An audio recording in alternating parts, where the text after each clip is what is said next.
اليوم الجمعة هو واحد النهار مميز عند المغاربة، نهار اللي كيدار فيه ضروري الكسكسو اللي ما تيخطا حتى شي دار مغربية. انا من الناس اللي كنت مولفة كندير كسكسو كل جمعة.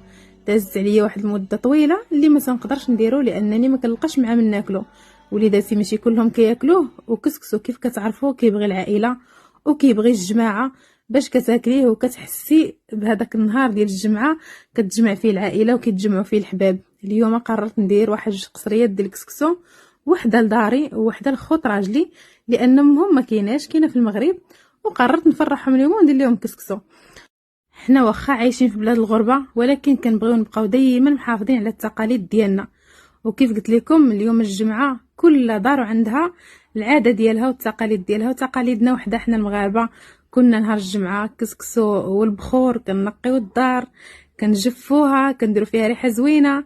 كنحاولوا هذا النهار يكون مميز على الايام العاديه، وكنحاولوا نورثوا هاد الميزه حتى لوليداتنا اولا هاد العاده حتى لوليداتنا، لانهم ملي غادي يكبروا غادي يكونوا مولفين حتى هما نهار الجمعه خاصهم ياكلوا كسكسو ويشموا ريحه البخور في الدار. واكيد كسكسو بلا السمن البلدي راه ماشي كسكسو. وفين ما كندور كنشم الريحه ديال صحاباتي، لا من لبسي ولا في كوزينتي. هاد القفيطين اللي لابساه صيفطاتو ليا صاحبتي، وهذيك السمينه حتى هي جابتها ليا صاحبتي. انا هي ديك الانسانه اللي كتامن ان الصداقه راه باقا كاينه وما عمرها تتموت. الحمد لله هادو صحاباتي ديال سنين طويله، القليله فيهم عندي معاها 5 سنين 7 سنين ديال الصداقه. الله يطول لي عمرهم، ديما مفرحيني ومهليين فيا ومهليين لي في وليداتي دايرين بحال راه ولاد خصهم. لهلا يخطيكم عليا من هذا المنبر.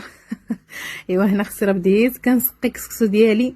جا واحد كسكسو يا البنات ما جهزكم فيه، جا غزال وريحته عاطيه من الدروج، عرفتي. ودرت ليه واحد مولاتي التفايه، المهم قصريه بلديه من داك الشيء الرفيع.